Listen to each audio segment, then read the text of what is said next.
Não sei se a gente consegue corrigir todos por causa do tempo da aula, mas pelo menos o máximo possível, tá? Que for possível corrigir, a gente pega firme aí. E aí, se vocês tiverem perguntas, dúvidas e por aí vai, não deixem para trás, vocês vão ser avaliados nesse conteúdo. A possível prova de história de vocês vai cair Revolução Inglesa e Iluminismo, tá? E geografia vai cair população mundial, Brasil, migração do Brasil, blá, blá, blá, blá, blá, tá? Eu não disponibilizei ainda, mas eu estou gravando uma última videoaula de geografia para vocês, que eu possivelmente coloco no Classroom hoje, só para complementar tudo aquilo que a gente já estudou até aqui, porque eu acho que ficou um pouco vago em geografia. História eu consegui fazer as videoaulas, então tá tudo ok. Mas eu acho que geografia merece uma aula mais dentro da apostila mesmo, para facilitar a vida de vocês na hora de estudar para a prova. Tudo bem, gente? Ô, professor, Pode falar. essa prova vai ser a partir da volta das aulas ou vai ser... Guzmão, a escola vai oficializar o comunicado para vocês, mas só para adiantar, possivelmente essa prova vai ser depois do retorno dessa mini férias aí que a gente vai ter, e vai ser uma prova remota, vai ser uma prova via Google Forms. Como que é isso, Pro? Tipo, manda lá e aí tem um tempo pra gente fazer? Isso, a gente vai mandar uma prova integrada para vocês com algumas disciplinas e vocês vão ter um prazo aí, um prazo estipulado para responderem essas questões. Aí deu o prazo, a prova fecha automaticamente e beleza. Mas a vantagem é que vocês vão poder fazer em casa, vocês vão poder consultar, quer queira, quer não, porque vai ser feito em casa, a gente não vai ficar mediando vocês se estão colando na prova ou não. Eu acho que é até legal vocês poderem consultar, porque nós estamos vivendo uma pandemia, né, uma quarentena, não tem como fazer a prova de outro jeito por enquanto, né? Deu para entender? A escola vai passar para vocês tudo oficial, via aplicativo e tal, mas possivelmente vai ser uma prova integrada via formulário, via Google Forms. Aí a gente vai marcar o dia e o horário certinho, vocês vão ter que estar no dia e no horário fazendo a prova no tempo que for estipulado. Beleza? Mas aí vocês vão receber toda a comunicação da escola, tá? Beleza. Então, gente, vamos lá. Seguindo aqui, ó. Leia o texto sobre a ocupação holandesa no Nordeste brasileiro. Eu não estou conseguindo ler direitinho. Vou direto para a resposta aqui, ó. A soma dá 26, tá? É 2, 8 e 16. Então, as afirmativas 2, a 8 e a 16 são as corretas. Vai somar, então, 26 aí no final, tá? Esse texto aqui em cima tá muito ruim para ler. Agora melhorou um pouquinho, né?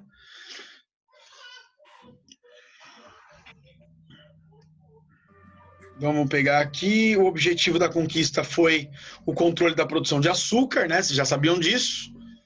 A 8, a adesão dos senhores de engenho à insurreição pernambucana relaciona-se à sua situação financeira, pois a produção açucareira estava em crise, o que impediu o pagamento das dívidas das classes proprietárias junto à Companhia das Índias Ocidentais.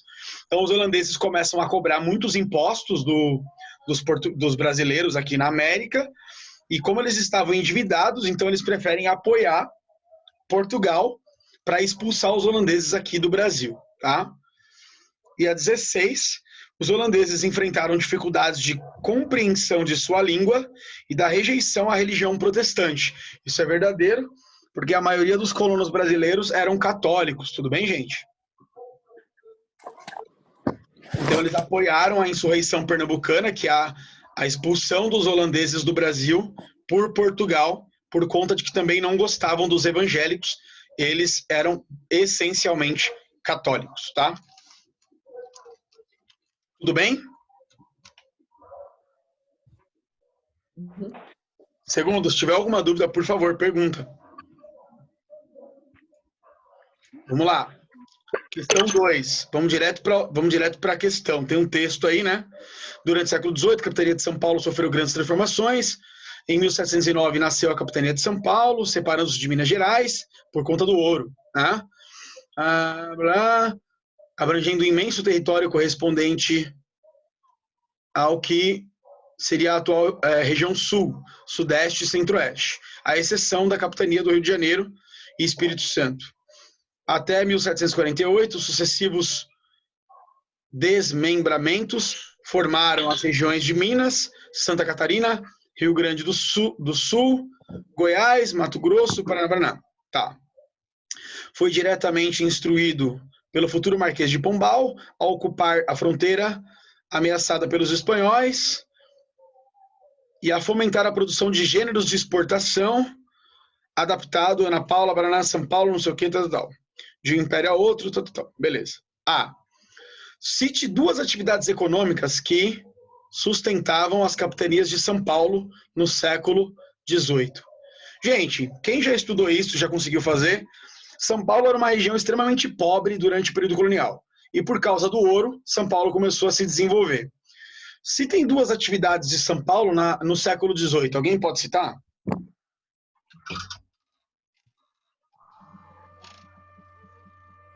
Citar o professor, que eu não entendi. Não entendi. O que é o nome direito? Duas atividades econômicas feitas na província de São Paulo no século XVIII, pessoal. Lembrando o século XVIII, 1700 até 1800. Pecuária? Boa, gostei, Carol, legal. Não é a resposta principal, mas faz sentido. Mais alguém? As bandeiras? Muito bem. Quem falou isso, Camila? Sim. Camila, parabéns. As bandeiras, principalmente. São Paulo era uma província pobre. Os bandeirantes eram homens rústicos e pobres.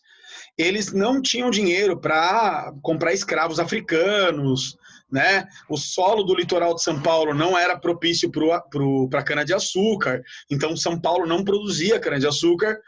Eles basicamente tinham duas atividades principais. Uma agricultura de subsistência, tá? Uma lavoura de subsistência. O que significa isso? Uma lavoura de produtos que eles mesmos consumiam no próprio local e nas horas vagas e em alguns dias eles iam para o sertão em busca de metais preciosos e índios que eles transformavam em escravos.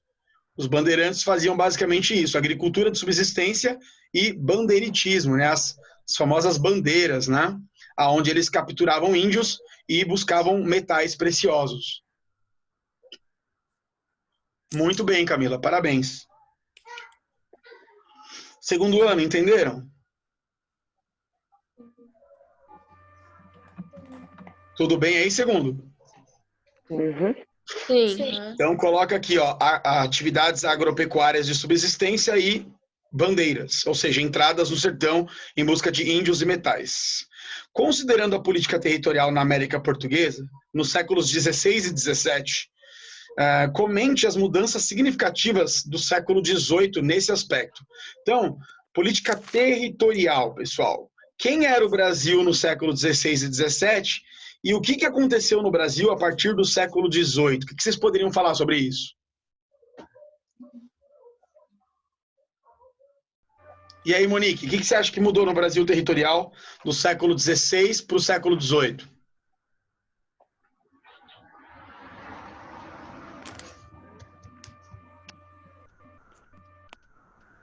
Não sei, as ocupações? Muito bem, sabe sim. As ocupações, tá certo. Que tipo, como assim ocupação? Explica melhor isso. Eu coloquei aqui, para entender ou reforçar a ocupação do litoral, área mais vulnerável ao ataque de nações estrangeiras, inimigas, e também preocupou-se com a ocupação da região norte devido à droga do sertão e a região sulina devido à pecuária. Monique, parabéns, perfeito, essa é a resposta. Então, a gente pode dizer que só um minutinho que tá passando um ônibus aqui. Da chegada dos portugueses até o século XVIII, o Brasil tinha sido pouco ocupado, né? Os portugueses basicamente ficavam presos no litoral, indo do Rio Grande do Sul ao Rio Grande do Norte, meio que como um caranguejo ali, andando de lado no litoral brasileiro.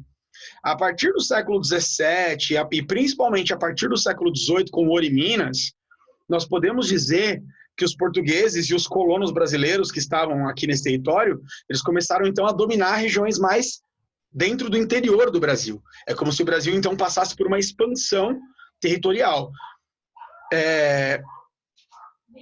Pulando, inclusive, né, vamos dizer assim, burlando o Tratado de Tordesilhas.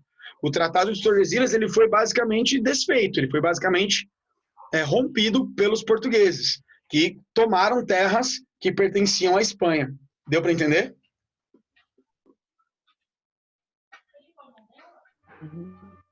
Gente, a partir do século XVIII, o território do Brasil, do que hoje é o Brasil, né, começa a ficar um pouco mais parecido com o que ele é hoje em termos de extensão.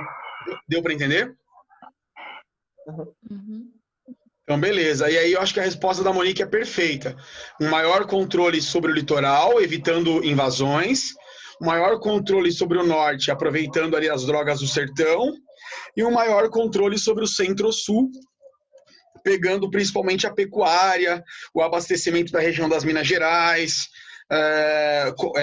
combatendo o contrabando de ouro, combatendo a sonegação de impostos. Então, Portugal estava em crise e Portugal começa, então, a se preocupar em controlar mais o território brasileiro. Deu para entender? Uhum. Beleza. Gente, nos primeiros 60 anos do século XVIII, o Brasil produziu aproximadamente a mesma quantidade de ouro que o restante da América no período de 1493 a 1850. Então, vejam que em 50 anos, o Brasil produziu a mesma quantidade de ouro de toda a América Espanhola de 3 séculos. Ou seja, os portugueses se deram muito bem. Eles acharam muito ouro em Minas Gerais, Goiás e Mato Grosso. Principalmente Minas Gerais. Assim sendo, pode-se falar na existência de um ciclo do ouro no Brasil. A esse respeito, assinale as alternativas corretas. As alternativas corretas são a 1, a 4 e a 16. Tá? A 1, a 4 e a 16, somando 21. Então, a descoberta do ouro atraiu uma grande quantidade de pessoas. A região mineradora produziu paralelamente riqueza e miséria, né? A riqueza basicamente ficou para poucos e a miséria ficou para muitos. Era muito difícil viver em Minas Gerais, porque no começo não tinha produção agrícola, não tinha pecuária, muitas pessoas passavam fome naquela região e era muito comum também doenças como malária, tuberculose, entre outros problemas de saúde que existiam naquele período. E a 16, a região das Minas conheceu durante a mineração uma crescente urbanização e o surgimento de novos grupos sociais que deram todo um dinamismo, né, para a região das Minas. Minas Gerais não era igual uma fazenda, né, onde você tem o senhor de engenho e o escravo. Em Minas Gerais, não. Em Minas Gerais você tem o classe média, você tem lá o advogado, o médico, o dentista, você tem profissões ali típicas de uma região mais urbanizada. Tudo bem? Uhum. Beleza, então. A 21, 1, 4 e 16. A mineração se estabeleceu sob o signo da pobreza e da conturbação social, marcando-a, sobretudo, um enorme afluxo de gente que acudiu ao apelo do ouro. Então, o que acontece? Ninguém queria vir para o Brasil, né? Ninguém de Portugal, nenhum português, nenhum europeu teve vontade de vir para o Brasil, até porque eles sabiam que seria um trabalho escravo e o Brasil, obviamente, era muito diferente da Europa daquela época. Só que quando se encontrou ouro no Brasil, aí, obviamente, muita gente quis vir para cá para ficar rico. E o rei de Portugal teve até que proibir a saída de portugueses de Portugal com medo de uma redução da população. Tudo bem? Uhum. Com relação à sociedade mineradora no Brasil, assinale a alternativa incorreta. Então, a incorreta é a B. No seu auge, caracterizou-se por amplas possibilidades de mobilidade social, observada pela presença da grande população negra liberta. Isso é totalmente ridículo, né? Tem nada de mobilidade social e não tem nada de muita população negra liberta. Os negros eram, na maioria, escravos. Alguns compravam a liberdade, mas isso não era uma regra em geral. Era uma exceção. Tudo bem? Segundo, tranquilo até aqui? Aham. Uhum. Alternativa B, alternativa incorreta. Leia o texto abaixo, com atenção. No século XVIII, os limites territoriais entre áreas coloniais portuguesas e espanholas na América ainda eram imprecisos. E apesar dos diferentes acordos assinados, houve conflitos entre os reinos ibéricos, Portugal e Espanha. Os lusitanos, portugueses, avançaram no território espanhol e incorporaram áreas que atualmente fazem parte da região sul do Brasil. Atitude que desagradou as autoridades da Espanha. Diante da situação, portugueses e espanhóis assinaram o Tratado de Santo Ildefonso, em 1777. Sobre o Tratado de Ildefonso, é correto afirmar que nós vamos ter a 4 e a 8 como afirmativas verdadeiras. Então, tinha como objetivo estabelecer a paz nos limites mais precisos entre as áreas pertencentes à Espanha e Portugal. E a 8, ao firmar o tratado, os portugueses perderam a colônia de Sacramento, que basicamente seria hoje a região do Uruguai, mais ou menos ali, tá bom? E a área de 7 povos das missões, que é território basicamente argentino, uruguaio e paraguaio, tá? Somente a 4 e a 8 estão corretas. Gente, última pagininha aqui para a gente encerrar essas correções. O que faltar, eu mando o gabarito no próprio grupo para vocês. Pode ser, não? Pode.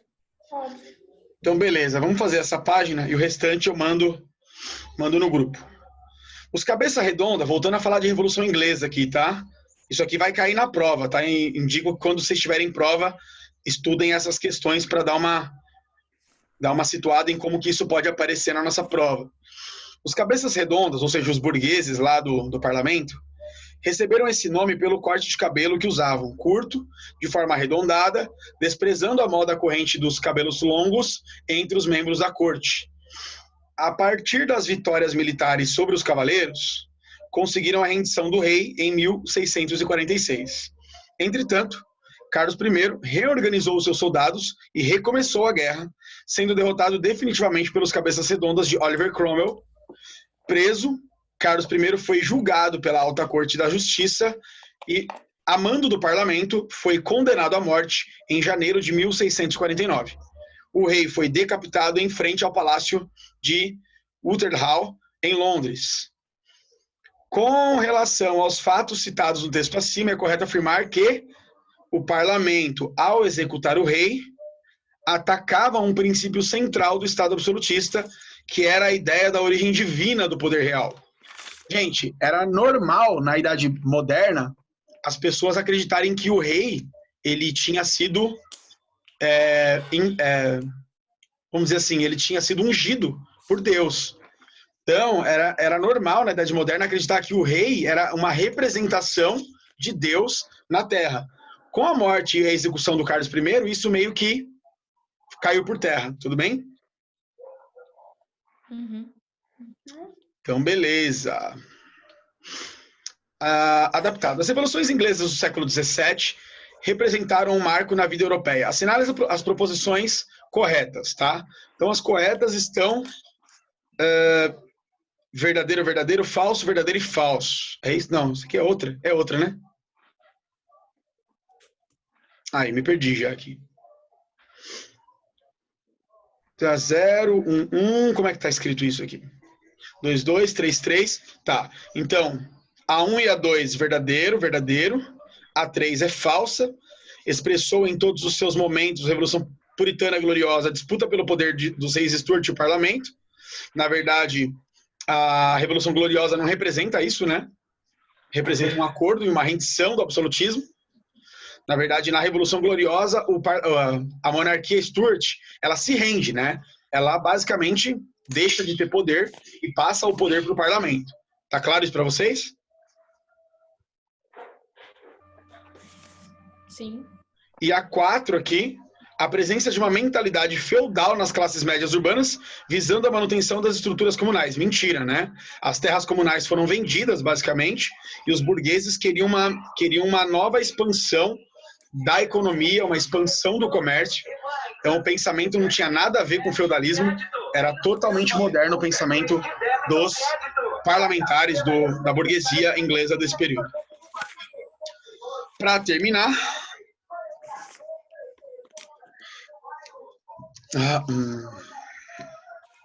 nenhuma mercadoria produzida ou fabricada na África, Ásia ou América será importada na Inglaterra, Irlanda ou País de Gales, Jersey, não sei o que, a cidade de Bernick, outros navios, não os que pertencem aos súditos ingleses, irlandeses ou galeses, e que são comandados por capitães ingleses e tripulados por uma equipagem com 3/4 de ingleses. Nenhuma mercadoria produzida ou fabricada no estrangeiro e que deve ser importada na Inglaterra, Irlanda, País de Gales, Ilhas Jersey e assim por diante, deverá ser embarcada em outros portos que não sejam aqueles do país de origem. Esse é o ato de navegação criado por Oliver Cromwell em 1651, que basicamente criava então um monopólio da Marinha Britânica sobre todos os portos, sobre todas as mercadorias que entravam ou saíam da Inglaterra. Esses são fragmentos do ato de navegação que traz como decorrência para a Inglaterra a perda de vastos territórios coloniais para a Holanda e Portugal, pois a marinha inglesa de guerra ficou inferiorizada, tá? A realidade é uma só, pessoal. A Inglaterra se torna a maior marinha do mundo, mas é óbvio que isso vai gerar uma guerra com outros países. Quais países?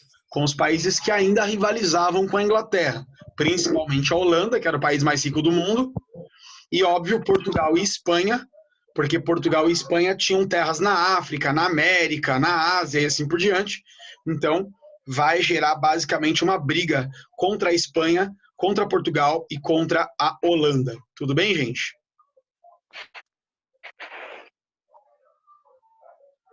Beleza ou não? Beleza. Beleza. Ó, nós já estamos aqui, gabarita aí então, ó, na página, só para a gente já deixar isso certo, na página 455, questão do Enem, alternativa B, cristianizar a população afro-brasileira, alternativa B, para quem não fez ou errou. Questão 10, também do Enem, ó, John Locke, alternativa D, a origem do governo como proteção à vida, aos bens e aos direitos. Aí na questão 11 do Enem, 455, 456, nós vamos ter a alternativa A, reivindicação de autonomia da capacidade racional como expressão da maioridade. E aí, a última questão, a 12, alternativa D. Estabelecimento de limites aos atores públicos e às instituições do governo. Então, essas últimas questões são questões de iluminismo, tá? Combate ao absolutismo, combate à igreja e nascimento dos governos que nós conhecemos hoje. Alternativa D. Cadê? Galera, e aí? Tudo bem para vocês? Uhum. Alguém quer falar alguma coisa? Não, foi de boa. Vocês estão muito quietos aí, meu. Vocês estão com fome, né? Não é possível.